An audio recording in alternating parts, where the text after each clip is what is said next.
सात संगत जी प्यार से कहना धन निरंकार जी।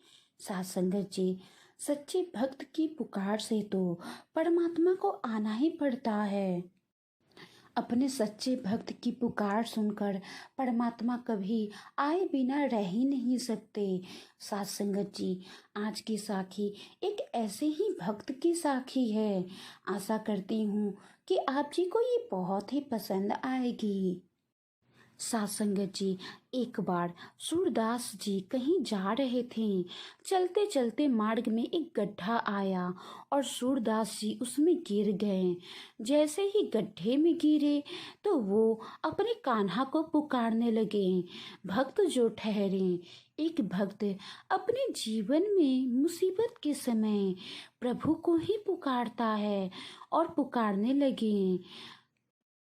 सत्संग जी, वो कहने लगे, अरे मेरे प्यारे छोटे से कन्हैया, आज तूने मुझे यहाँ भेज दिया और अब क्या तू यहाँ नहीं आएगा, मुझे अकेला ही छोड़ देगा। और जिस समय सूरदास जी ने प्रभु को याद किया तो प्रभु भी उसकी पुकार सुने बिना नहीं रह पाए। संतो जी, बिल्कुल सच है कि एक भक्त दिल से पुकारा करता है तो ये टीस परमात्मा के दिल में भी उठा करती है। और कान्हा भी उसी समय एक बाल गोपाल के रूप में वहां प्रकट हो गए। सासंग जी, प्रभु के पांव की नन्ही नन्ही सी पैजनियां जब छन छन करती हुई सूरदास जी के पास आई तो सूरदास जी को समझते देर ना लगी। कान्हा उसके समीप आए और बोले, अरे बाबा, नीचे क्या कर रहे हो? लो मेरा हाथ पकड़ो और जल्दी से ऊपर चले आओ।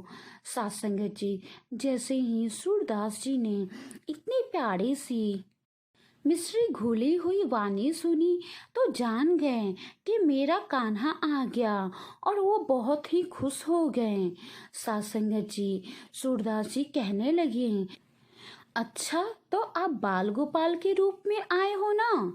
सासंगत जी बाल गोपाल कहने लगे, अरे कौन कान्हा, किसका नाम लेते जा रहे हो?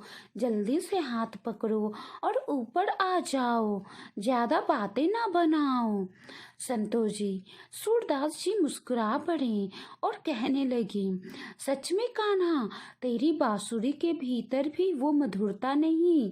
मानता हूँ कि तेरी बांसुरी सारे संसार को नचा दिया करती है, लेकिन कान्हा, तेरे भक्तों की टेढ़ तुझे नचा दिया करती है।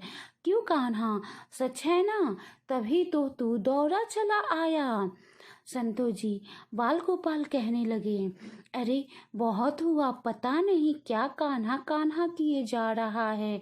मैं तो एक साधारण सा बाल ग्वाल हूँ, मदद लेनी है तो लो, नहीं तो मैं तो चल पड़ा, फिर पड़े रहना इसी गड्ढे में। सासंगत जी, जैसे ही बाल गोपाल ने इतना कहा, सूरदास जी ने झट से कान्हा का हाथ पकड़ लिया और कहने लगे, कान्हा, तेरा ये दिव्य स्पर्श, तेरा ये सानिध्य, ये मैं अच्छी तरह से जानता हूँ। मेरा दिल कह रहा है कि तू मेरा श्याम ही हो।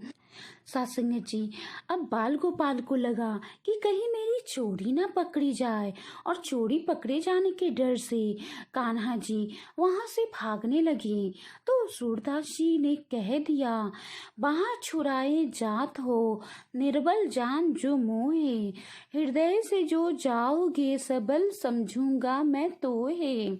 यहाँ से तो भाग जाओगे लेकिन मेरे दिल की कैद से कभी नहीं निकल पाओगे। सासंग जी, तो ऐसे थे सूरदास जी, प्रभु के भक्त। धन्य हैं ऐसे भक्त जो प्रभु को नचा दिया करते हैं। सासंग जी, सच्चे भक्त की पुकार सुनकर परमात्मा अपने भक्त के पास आए बिना नहीं रह सकते। परमात्मा कोई न कोई रूप धारण करके किसी रूप में भी अपने भक्त के पास आ ही जाते हैं। साथ संगत जी, एक भक्त का परमात्मा से रिश्ता मछली और जल की तरह होता है। जिस प्रकार मछली जल के बिना नहीं रह सकती, ठीक इसी प्रकार एक भक्त अपने प्रभु के बिना नहीं रह सकता और ना ही प्रभु अपने भक्त के बिना रह सकते हैं। जिस प्रकार मछली को जल से दूर करो तो मछली में जान नहीं बचती है, ठीक उसी प्रकार अगर एक भक्त को उसके प्रभु से दूर किया जाए, उसके परमात्मा से दूर किया जाए, तो वो भक्त भी बेजान सा हो जाता है। साथ संगत जी, हरदेव वाणी में भी बाबा जी ने फरमाया है, पंछी जैसी प्रीत जगत की, मछली सा भक्तों का प्यार, भक्त सदा ही अपने सतगुरु से जोड़े, रखता मन की तार। साथ संगत जी, वाणी में कोई त्रुटि हो तो बख्श लेना जी, प्यार से कहना, धन निरंकार जी।